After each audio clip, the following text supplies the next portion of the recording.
running down that road. It looks long, but I feel strong. I see the bones from a shattered past. Don't look behind as I hit the gas. Don't try to take me, just let me be. And let me go as I start down my own way. Don't try to change me, just set me free. And let me go as I start down my own way.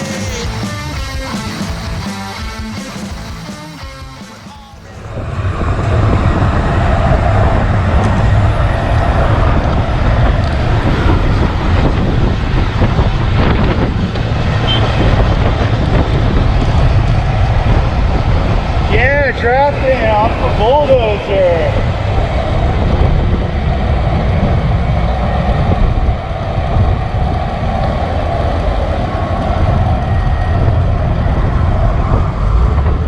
That was a first. Hey, what's up, guys? Thanks for joining me on my second episode of Take a Ride with me. I wanted to talk a little bit about overtraining and using heart rate monitors and resting heart rate and your maximum heart rate and all that stuff. Let's kind of back up a little bit.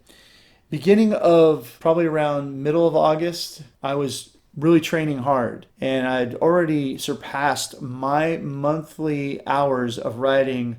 By the middle of August was the most amount of hours I've done compared to any other whole month. So I was already feeling really tired, and one way to tell if you're way too tired, outside of the obvious symptoms of not being able to sleep, groggy all day long, every time you go out for any exercise, you're really performing bad.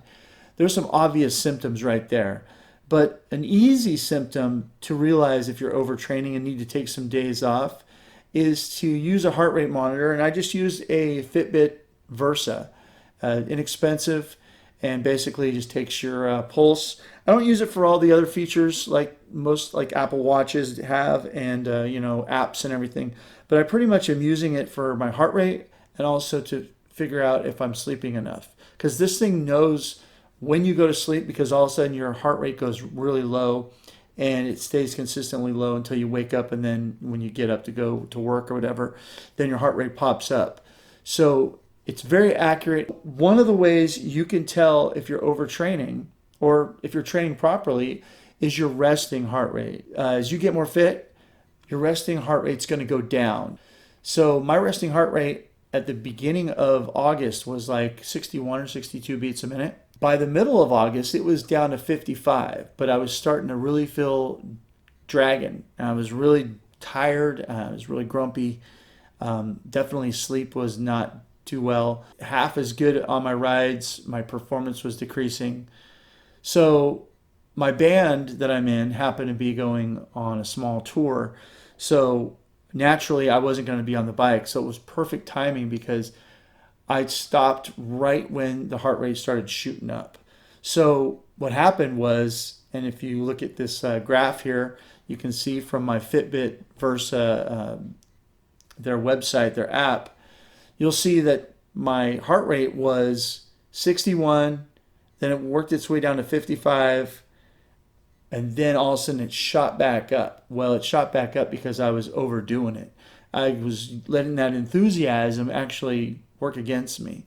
So when you're working out, use that heart rate monitor or any form of device, or even just get your heart rate in the morning. Best advice I can give you on doing it manually is to, after you wake up, give yourself a few seconds to kind of stay in that sleep state. Just kind of lay there and time yourself, because if you do it right when you wake up, your body like jumps into like another 10 beats a minute because the alarm went off. So you want to do it, maybe the alarm goes off, you smack it down, you sit there for a few seconds, then go ahead and start counting, using some form of a device to count for 10 seconds. And then you multiply by 6. And you can get within a couple beats a minute of your resting heart rate. So if you're training properly, your resting heart rate is going to drop. But anyways, that's a great way to train and to really figure out if you're properly training or if you're actually overdoing it. Or maybe even you're not training hard enough because your heart rate, your resting heart rate's not going down. It's staying the same, and maybe you need to bump up your training. So another way I'm using my heart rate monitor on my Fitbit is to figure out where my zones are to benefit the best way I can train. So what you can do is start off by figuring out, now this is an old way of doing it. There's way more scientific ways of doing it. And I'm sure in the comments below, somebody will tell me this is not accurate, but this is a very simple way to figure it out. Take the number 220 minus your age, and then that's your maximum heart rate.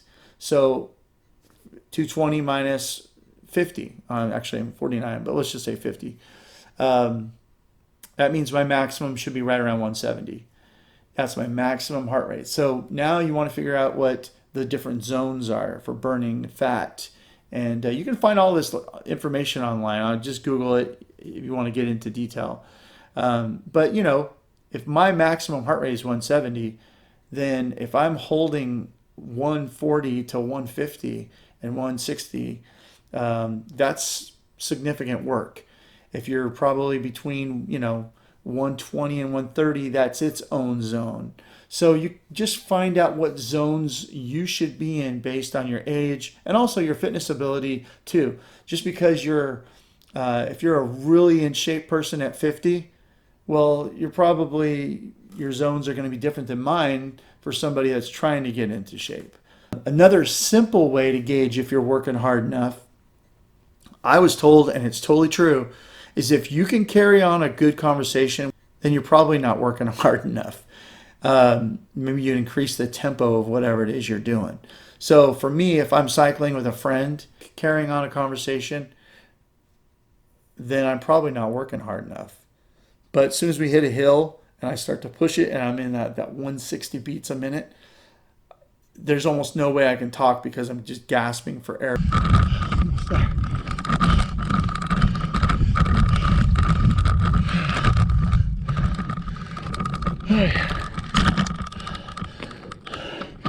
Whew. Still have a little ways to go. Heart rate is at 149.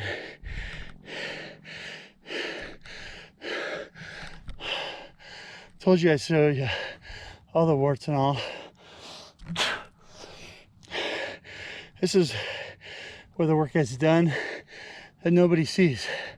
You can choose to bail and say screw it, it's too hard, or you can pull off, let your heart come down for a few seconds, and then continue on. Normally when I get down to like 220 or less and I'm not 230, then I'll just roll right through this in the winter or early spring. But warmer temperatures I don't do well with, so this is a good place to drop the heart rate down. It's still at the 140, still 140, so that was a good little sprint at the end. But I can see it coming down. It's down in the 130, so get going here.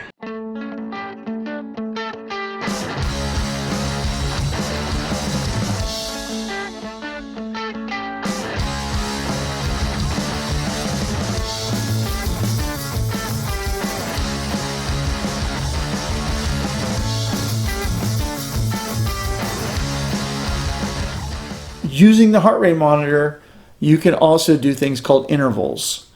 Intervals is a really good way that you're gonna go as hard as you can, maybe 75 to 85%, maybe even higher of your maximum heart rate, and go up a hill for 30 to 40 seconds or as long as you can. Then recover, catch your breath. Hopefully don't have to actually stop, just get down to like going really slow, bring that heart rate back down, and then start to go at it again. Hard work for a minute, rest for 2. There's multiple ways to do it.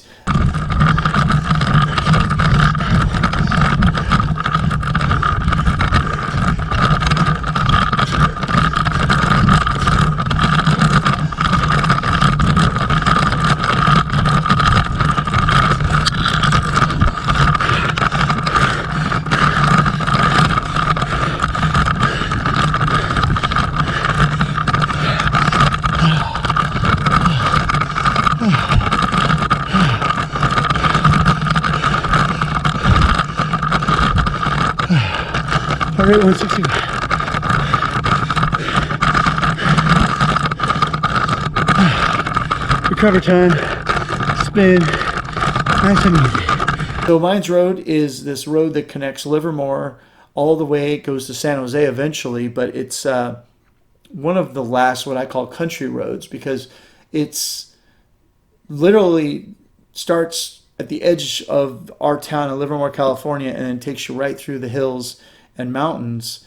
And there's hardly any traffic. Most of the traffic is the farmers or the locals that live up in the hills. So no through traffic. It's a great road for riding on the weekdays, especially. Weekends, there's a lot of weekend warriors who like to get on their motorcycles and fast cars and jam around the windy road. And so, but it's a great road during the week for sure. There's not that much traffic. You really can get a lot of work done. There's some pretty views out there as well. And there's always wildlife, everything from deers to tarantulas to roadrunners to cougars to coyotes. There's snakes in the summertime. So you see all kinds of different stuff out on the road. You never know what you're going to find. But in this interval, I start going up a climb that is about 6 to 7%. And when you weigh 230 pounds, 6 to 7% is a pretty steep climb. And so some people like to sit and climb. I'm kind of going back and forth between sitting and standing. I like to stand to stretch out my legs. The other thing you want to do is spin. A lot of people don't understand the concept of spinning that are new to cycling. You see them in a gear that's just they're trudging along. You should be, holding a good at least 90 to 110. But I do see this all the time with new riders is they're going to blow out their knees because they're just in a gear that they're trudging along. All right. If you've got a small chainring in front, preferably between a 34 and a 39, and you've got some bigger gears in the back, preferably something as many as 21 to 28 teeth in the back, you should be in those gears spinning along as best as you can. One other tip I can give you about climbing that helped me even in my racing days is to get in a rhythm with your breathing and your pedaling. Now this sounds kind of weird, but if you can get in some kind of a rhythm where your stroke and your downstroke is matched with your breathing, and you can actually hear yourself go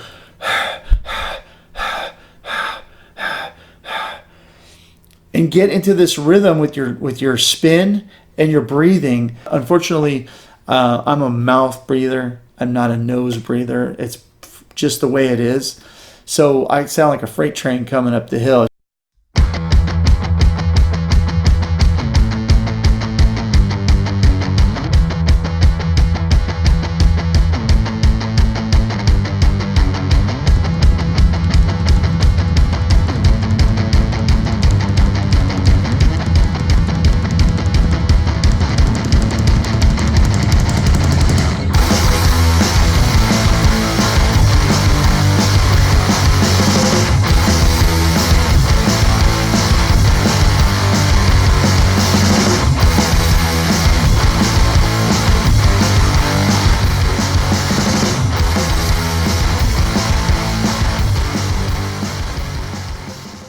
Not sure we're gonna catch it today, but because of so many crows eating the grapes off the vineyards, they put these like bird sounds that sound like hawks. There you go, right there. You hear that?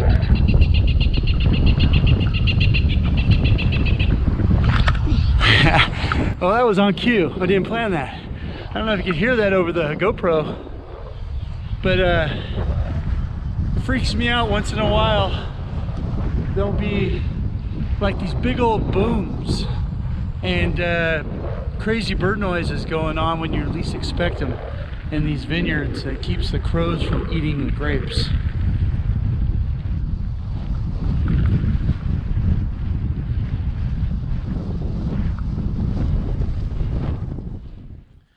So nutrition-wise, I've been doing really good with salads and breasted chicken and no salad dressing.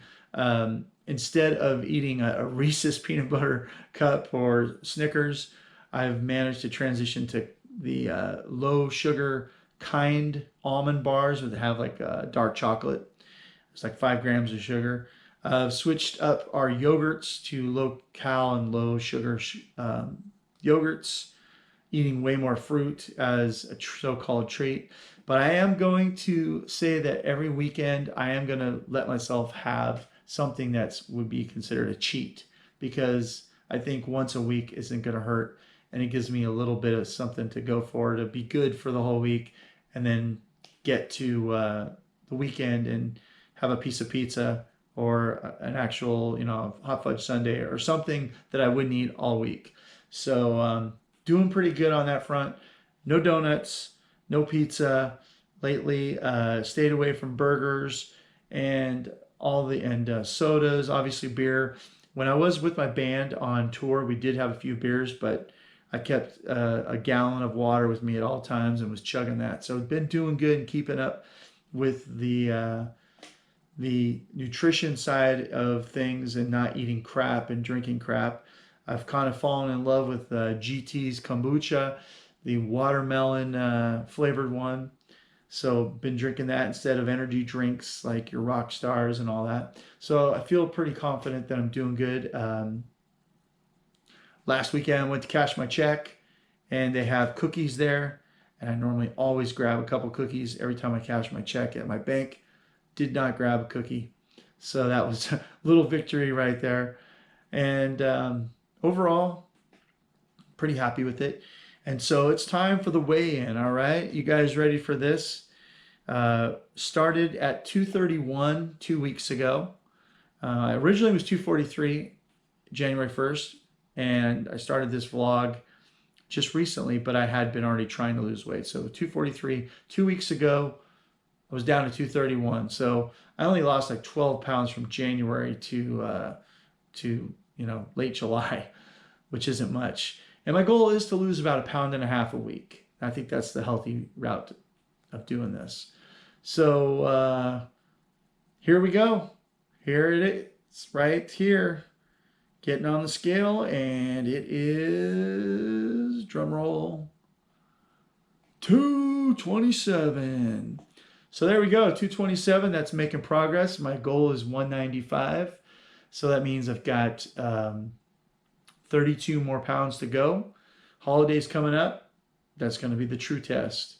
So let's see if I can get down to 218 by, I'd say, Thanksgiving.